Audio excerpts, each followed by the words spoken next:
Okay, Trig, I'm home again with a sick kid. We're finishing up the notes for, I think this is R5 maybe. Let me look again. R5, yep. And here's the homework problems for those. If you don't have those already written down, I think you should probably, but there they are.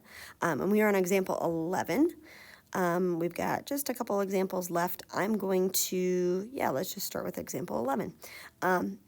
So we've been solving all sorts of different types of equations like square roots and radicals and rational functions and all sorts of things.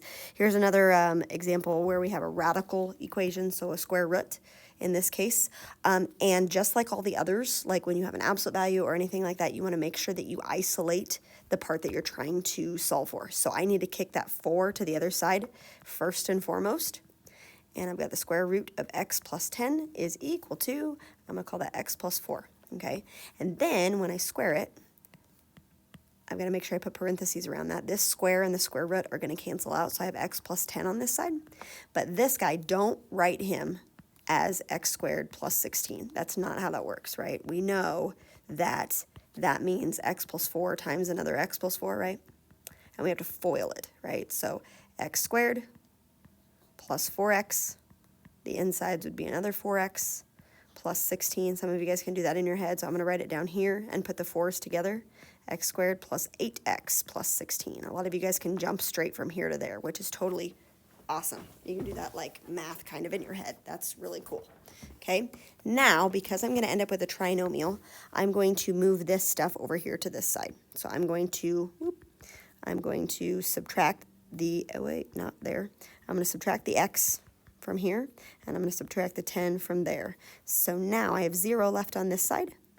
X squared plus 7x plus 6, okay?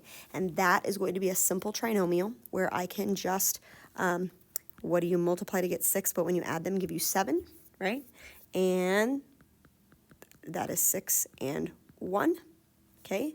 And if I set each one of those equal to 0, x equals -6, and x equals -1, okay? And both of those should end up, hopefully, maybe working in that equation. Shall I see? Yep. If I plug -6 in here, -6 plus 10 is 4. The square root of 4 is 2, and 2 minus 4 is, wait a second, that is not true. Interesting, is not -6, right? Now, technically, when you take a square root, it should be plus and minus, but we did not put that square root in there, so we're assuming that it is a positive. Interesting. So -6 is not an answer, right? I hope you saw like how I got that. So like this whole thing should end up being a positive 2 minus 4. So it should end up being equal to -2, which is not -6. If it was a -2 minus 4, it would end up being a -6, but the square root is already there, which implies that it's a positive square root. So that does not give me a correct answer. Interesting. That's what's called an extraneous solution, by the way. It's like a solution that you get in error. It's like when we were doing the the rational functions up here where we said like, what can x not be equal to? And we set it here, right? And then when we would solve for an answer, like the fact that we got -2 as an answer, we know that it can't be -2. That's an extraneous solution is what it's called. Okay. All right. So let me check -1 just to make sure. If I plug -1 in here and -1 in here, this is 9. The square root of 9 is 3, and 3 minus 4 is -1. True. So this is my answer. Okay. All right. So maybe try to like briefly plug those numbers back in and just see how you do. All right. Example 12. I'm going to not go through that example. I don't think I give you one of those on the homework, but if you want a challenge, Brady Carr, I'll do maybe a bonus or something for that. But just FYI, when you are trying to get rid of, when you're trying to get rid of a square root and you have 2 of them, right? You could try to bump it to the other side if you want. That's totally fine. But when you end up squaring, let's say I'm going to bump him to the other side, right? It would be the square root of 3m plus 1 minus 2, right? I'm going to square that, and I'm going to square this, okay? Here,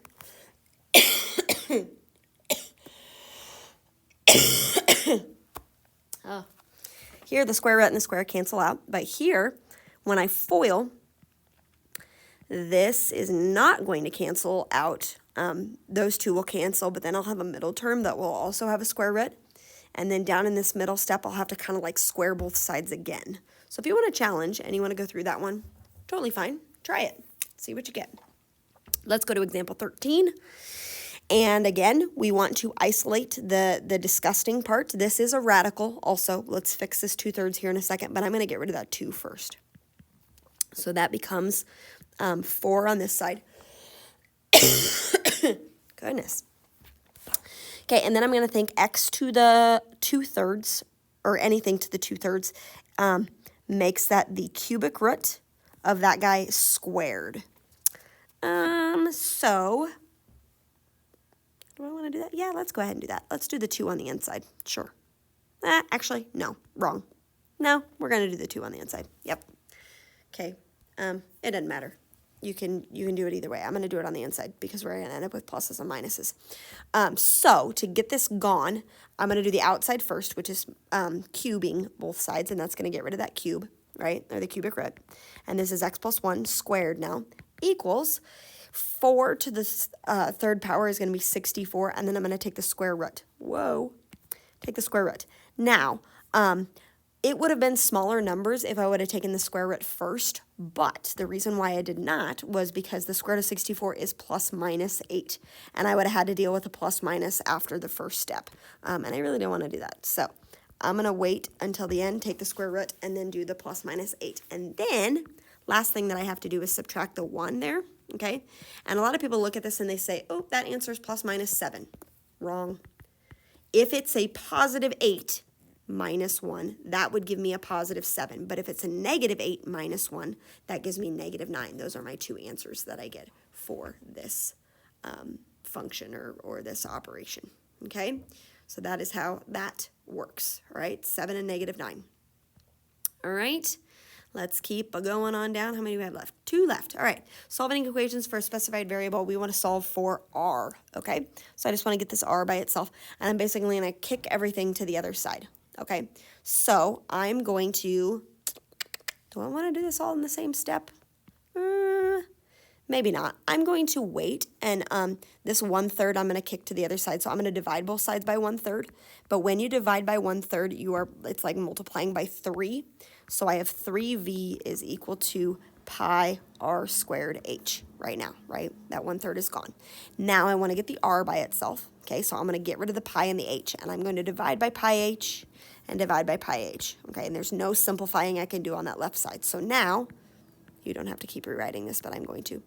I've got this going on, r squared, and then I am going to take the square root to get rid of the r, or to get rid of the square. So I have r is equal to the square root of 3v over pi h. Okay, now, we put the square root in there, so technically this should be plus minus, but r, if you didn't know this already, this is volume of a cone? Pi r squared h. Yeah, pi r squared h. That's volume of a cone, a third. Yeah, that's volume of a cone. And the radius is what r is standing for, cannot be negative, right? So we don't even look at the negative, it's only going to be positive, and that's kind of like why they put this information in here. That's not to like throw you off, that's just to like add stuff to it so that it is legal, basically. That's a legal equation, and we're solving for r positive, okay? So there is that. And then the last one is solving for t. And I have a t here and a t here, okay? And this is not unlike solving for like x. Usually we have like a number and we have x squared. And then we have plus a number and we have x. And then we have like minus a number or plus a number equals 0, right? And if that's the case, to solve for x, we can do the factoring, we can do the completing the square, but since we don't know what these numbers are and they've called them m and n and z, we're going to use the quadratic formula, right? We can do that with m and n and z. It's just not going to look very pretty, right? So I'm going to get this set up and ready to go. I'm going to erase this stuff. I'm going to set this up and get this ready to go. I'm going to bump this z to the other side, okay? So I'm going to subtract z. And I've got mt squared plus nt minus z is equal to 0, okay? Now, quadratic formula, for those of you who still need to write it down, negative b plus minus square root b squared minus 4ac all over 2a. Now, I am going to, in this case, write out what a, b, and c are. I know some of you don't think you need it, which is totally fine, but I am in this case because we've got, like, letters. Normally, a, b, and c are numbers, okay? A is the number in front of your variable squared, so a is m. B is my n, and c is negative z, okay? So that's what those guys are going to look like. And now I'm just going to plop them in to the quadratic formula, and we're not going to get a solid answer, which is totally fine. But we are solving for, and we're getting t by itself, right? We have t is equal to this stuff, okay? That's how we solve for him, all right? So we have negative b, and since b is n, we have negative n plus minus the square root of b squared. So if I plug n in there, that will be n squared minus 4 times a is m, and c is negative z. We'll fix that here in a second. And then I have 2 times a, which is 2m.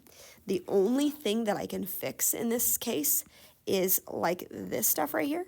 Negative 4 times m times a negative z is going to just make that a positive 4m. 2 negatives make a positive. So if you want to clean them up, t will be equal to negative n plus minus square root n squared plus 4mz all over 2m. Okay? There you go. Kind of messy, kind of ugly stuff. Okay, so we did it all in this section. We did lots of things. We did, let's see, I don't even remember what we did. We did factoring linear functions, and then we did some quadratics and cubics and all those types of things. Applying the zero product property, that was for a quadratic function. Did the square root property, we did completing the square, we did using the quadratic formula, then we switched to rational functions. Like, we did everything, like all of the things. This is a kind of a brief overview of how to solve each, like, kind of type of problem, okay? Lots of things going on in this section. This was loaded, so if you're feeling a little overwhelmed, it's all right. It will get a little better, all right?